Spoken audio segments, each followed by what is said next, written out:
What I thought would just be another slice of life comedy show about anthropomorphic animals whilst I was just looking for something to eat my dinner to, very quickly proved to be a much more methodical and unique viewing experience.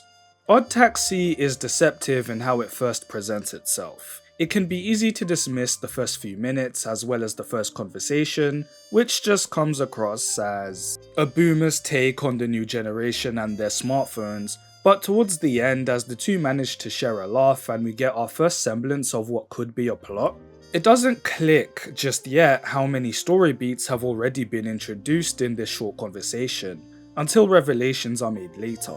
And that's the beauty of this show. Upon my second watch, I was genuinely dumbfounded as to how many answers you're given to questions that haven't even been asked yet.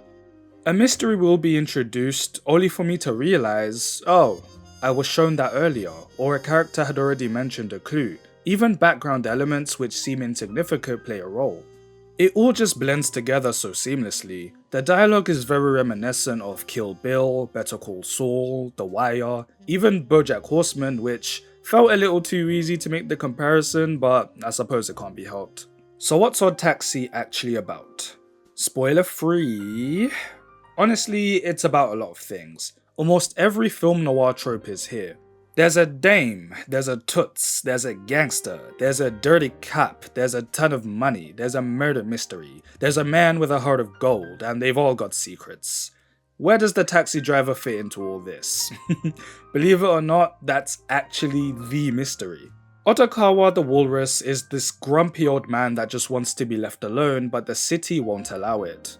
Tokyo feels like a character within itself as you drive through its streets. The formula had me thinking about Durarara a lot, where the tiniest of interactions and encounters cause ripple effects throughout the community at large until these ripples evolve into a giant wave, causing some people to sink while some are already on the escape chopper. Maybe you and your business partner are both drowning, but the rescue boat only has room for one of you and doesn't want the other. Which touches on another aspect of the show I heavily enjoy. How far do you have to sacrifice your sense of self-identity in order to get what you want? It's present in every character. Kabasawa fabricating his entire existence for internet fame, Kakihana pursuing love on a foundation of lies, Koshiro coming to grips with his own sense of justice, the Homo sapiens and what comedy really means to them, Tanaka tying his sense of self-worth to addiction, Mystery Kiss and their entire storyline, and the moment that all these plot lines crash into each other towards the climax and everything comes to light, it's one of the most bittersweet finales I've had the pleasure of experiencing.